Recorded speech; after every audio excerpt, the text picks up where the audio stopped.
wabarakatuh. Bertemu lagi dengan kita dengan podcast Morning Person.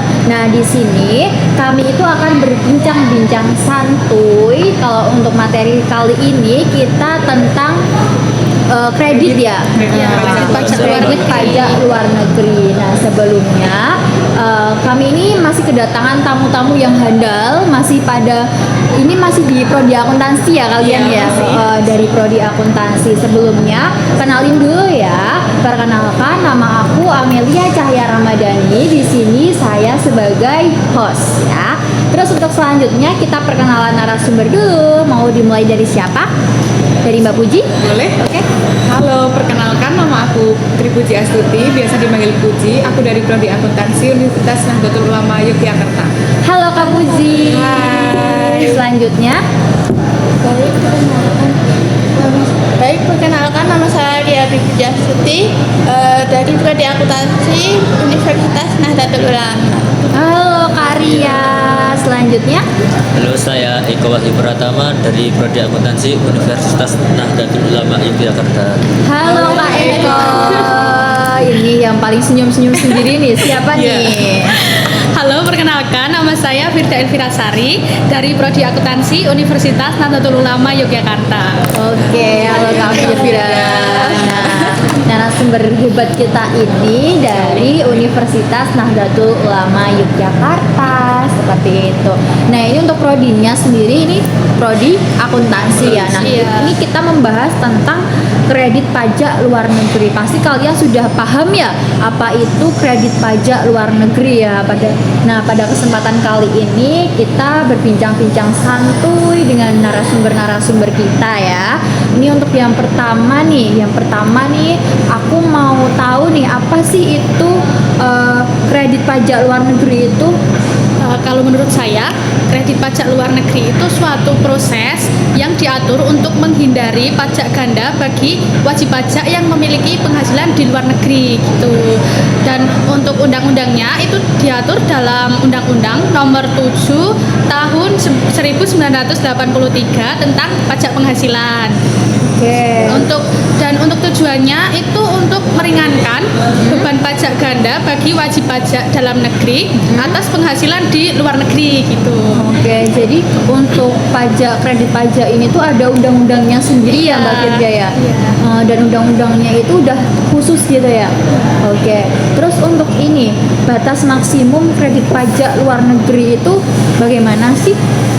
Kalau untuk batas maksimum kredit pajak luar negeri itu dapat batas jumlah pajak yang dapat dikurangkan atau dikreditkan oleh wajib pajak dalam negeri atas pajak yang telah diterima atau dibayarkan di luar negeri. Itu tuh untuk menghindari double taxation. Jadi kayak kalau ganda gitu ya, pajak ganda gitu ya. Kalau udah di luar negeri ya di luar negeri gitu.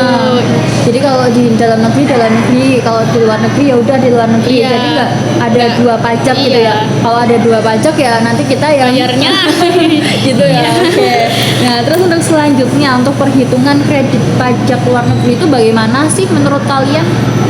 Ya, izin menambahkan ya, itu untuk perhitungan kredit pajak luar negeri itu total perhitungannya itu rumusnya itu batas maksimum Batas maksimum. total penghasilan kena pajak dikali tarif pajaknya. Oke, jadi itu ada rumusnya sendiri ya? Ya, maksudnya itu tadi. Nah, misal gini, misal penghasilan pajaknya di Indonesia itu 250 juta, penghasilan di luar negerinya itu 500 juta. Nah, itu dikali tarif pajaknya. Oke. Tarif pajaknya itu 25%, 25%. Jadi itu ada ininya. Ya, kenapa 25%? Karena penghasilannya itu melebihi 250 juta itu. Oh, jadi kalau melebihi 250 juta itu untuk tarifnya 25% gitu ya. Oke.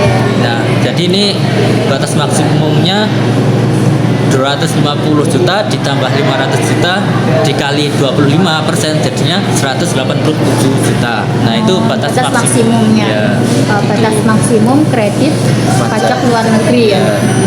Terus kalau ini nih perhitungannya kan sudah ya. Iya. Terus kalau tarif PPh pasal 23 itu kan jadi keterkaitan ya dengan Iya. pajak-pajak gitu. Iya. Itu bagaimana sih?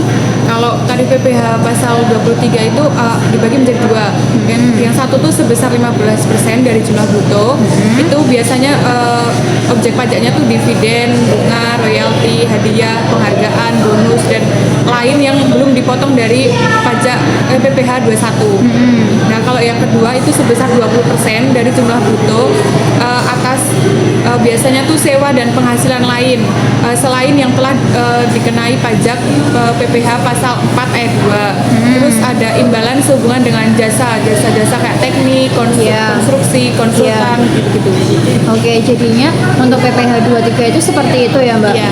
Terus kalau ini, Mbak, tarif PPh-nya itu bagaimana? Atau seperti itu juga?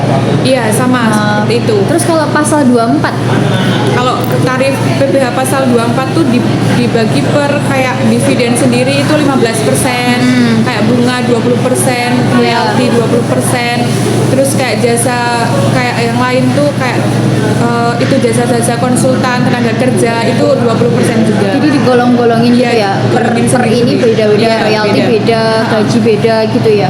Iya. Oke, terus kalau ini nih pemotongannya. Kan kita udah berbicara tentang tarifnya. Terus untuk pemotongannya itu gimana sih untuk PPh pasal 23? Untuk pemotongannya tuh yang pasti kita harus tahu objek pajaknya dulu ya. Kayak objek pajak seperti kayak jasa itu konsultasi pengacara pengerjaan itu kan tarifnya 2%. Jadi kita harus tahu seperti itu. Kayak sewa gedung misalnya, sewa kendaraan itu tarifnya 10%, ada royalti juga itu tarifnya 15%, hadiah juga 25%. Terus kayak mekanisme pemotongannya sendiri itu yang pertama pembayar harus menentukan jenis penghasilan yang akan dikenai pajak. Jadi mereka tuh harus tahu pajaknya apa, terus dikenakan pemotongannya tuh berapa. Iya, iya, Mereka harus iya. tahu. Terus yang kedua berdasarkan tarif yang berlaku itu, Iya. dia harus menghitung jumlah pajaknya tuh dipotongnya berapa gitu. Terus yang ketiga, mereka harus melakukan pemotongan pajak pada saat pembayaran dilakukan. Jadi pada saat pembayaran pajak dilakukan, mereka juga harus melakukan pemotongan pajaknya itu sendiri. Oke. Yang keempat, mereka juga harus pajak yang harus dipotong itu disetorkan ke kas negara dalam waktu yang ditentukan. Biasanya sih bulan berikutnya tanggal 15 kayak gitu. Oh, jadi Tanggal 1 bulan gitu ya. berikutnya, iya. Terus yang kelima itu pembayar wajib melaporkan pemotongan PPh 23 melalui SPT masa PPh 23 kayak gitu. Oke, itu pasal 23 24 tuh sama mekanismenya sama. Nah, mekanismenya sama ya. Iya, cuma yang membedakan tuh objek pajaknya aja kayak gitu. Oke, ya.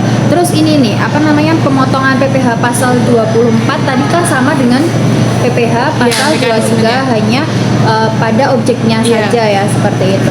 Terus untuk menurut Mbak Ria itu bagaimana? Kalau menurut saya itu biasanya kalau objek tarif pajak PPh pasal 23 itu tuh yang pertama itu ada jasa. Nah, jasa itu biasanya terkait konsultasi, pengacara dan juga pengerjaan proyek. Iya. Lalu yang kedua juga ada sewa. Nah, sewa ini mencakup seperti sewa gedung atau Iya. kendaraan. Lalu ada juga royalti. Kalau royalti itu mencakup hak cipta, paten, dan juga merek dagang. Iya. Terus yang terakhir ada juga hadiah dan penghargaan. Oh, jadi kalau itu penghargaannya itu didapatkan di luar negeri gitu ya, misal itu ada pajaknya juga ya? Ada kalau pajaknya itu dari hadiah itu besar 25% biasanya. Nah, kalau hak cipta itu tuh gimana sih Mbak maksudnya? Kalau hak cipta itu kayak misalnya tuh kayak royalti. Jadi tuh pembayaran yang diterima oleh pemilik hak cipta tersebut. Oh, jadi kayak kita nyanyi, misal ya Iya, kita pencipta oh, lagu, gitu. ya terus abis itu kita ngasih hak cipta di dalam lagu tersebut gitu ya. Misal kita nyanyi lagu apa nih penyanyi gitu, Ah. kan itu juga kita harus bayar kayak royaltinya, bayar pajaknya kepada pencipta itu. Nah itu dibayarnya di kas negara ya. Negara. Terus untuk objeknya itu tadi gimana sih Mbak Puji? Kayak kurang paham ya ya objeknya antara PPH 23 sama PPH 24 itu loh. Langsung ke poinnya aja untuk Gini sebenarnya PPH sama kurang lebih itu sama objeknya kayak jasa, kayak sewa, royalti gitu-gitu kan sama Mbak. iya. Cuma kayak kalau PPH pasal 24 ini yang di luar negeri. Oh, gitu ya. Kalau Iya. 23 itu di dalam negeri. Iya. Terus Kalau 24 tuh di luar negeri, kayak gitu sih perbedaannya. Kalau objeknya tetap kayak di PPH 24 tuh juga ada dividen, ada bunga, ada royalti. Di 23 juga ada, tapi itu di dalam negeri. Kalau PPH 24 itu yang di luar negeri. Seperti Iya, itu. iya. Untuk mekanismenya tadi sama, hanya objeknya aja. Kalau 23 itu di dalam negeri, Iya. kalau 24 itu di luar negeri ya. Yes. Oke, terus untuk ini nih, PPH 23 kan kalau setahu saya itu untuk pemotongan pajak ya. Terus kalau atas penghasilan ya di dalam negeri. Nah, untuk Iya. 24 itu kan pengkreditan pajak ya. Iya, Jadi perbedaannya juga bisa itu juga ya. Kalau tadi penghasilan, kalau yang 24 itu kredit Iya, pajak tadi iya, ya. bener. Oke. Terus menurut kalian nih, membayar pajak itu tuh penting nggak sih? Penting dong. Penting banget. banget. Penting dong. Oh iya. Bisa ini ya untuk membangun jalan yang Iya, besar iya, gitu ya. Kan dari rakyat kembali ke rakyat nanti. Betul. Sip. Iya. Terus menurut kalian nih, kalau membayar pajak tuh enaknya lewat online atau datang langsung ke ini? Tergantung sih Kalau tadi menurut- sih, kalau misalnya emang apa ya, ada yang punya aplikasinya lebih baik online ya. Iya. Soalnya kan lebih efisien tempat dan juga waktunya. Iya. Kalau yang offline biasanya kan ribet ya, kita harus datang ke tempat pembayaran pajak tersebut. Belum lagi kan itu biasanya tuh ada juga kan kayak SPT gitu, kayak Iya, surat iya. pemberitahuan gitu. Jadi tuh Itu lebih harus sulit ya? dibayar sebelum deadline-nya. Oke ya. Mbaknya udah pernah ya ini PKL di pajak gitu, perpajakan? Belum pernah. Pernahnya di mana? Kalau dulu kena PKL tuh di Dinas Tenaga Kerja. Dinas Tenaga Kerja. Iya. Ini semuanya dulu SMA-nya di akuntansi ya atau beda? Mbak, SMK. kalau Mbak Firda. Saya SMK akuntansi juga. Akuntansi. Iya. Dulu kalau PKL-nya di mana? Cuma di koperasi gitu sih, koperasi kabupaten. Ada pajaknya juga. Nggak tahu sih dulu, kayaknya ya ada, tapi aku nggak di bagian yang itu gitu loh, Oh. cuma di bagian pembukuan, Oh, pembukuannya. nulis itu. Sama kadang tuh ada pengarsipan dokumen. Iya. juga. Kalau Mbak Buji? Aku dulu melenceng jauh nih. Aku dulu man di IPA. Bahkan di IPA. Iya, jadi Kayak belum paham Iya, tentang pajak, tapi lupa. karena kalian sudah masuk di prodi akuntansi, iya, jadi kalian banyak bisa belajar, ya. kayak Kalau masih tukar kok pikiran gitu. Lah, saya itu malah di MA, saya tuh keagamaan terus ke akuntansi, beda jauh itu malah. Beda jauh ya. Iya. Tapi kan kayak gitu nggak apa-apa ya. Kita Iya. perdalam di ini Universitas Iya. Nahdlatul Ulama Yogyakarta ini, dan alhamdulillahnya kalau narasumber kita ini sudah paham sekali tentang apa itu pajak ya. Iya. Nah, kemarin juga udah belajar tentang PPH 21 ya. Iya, Sekarang udah kita mendalami tentang PPH 23 dan juga 24 seperti itu. Oke, kita akhiri aja ya podcast pada pagi hari ini. Selamat menikmati aktivitas selanjutnya.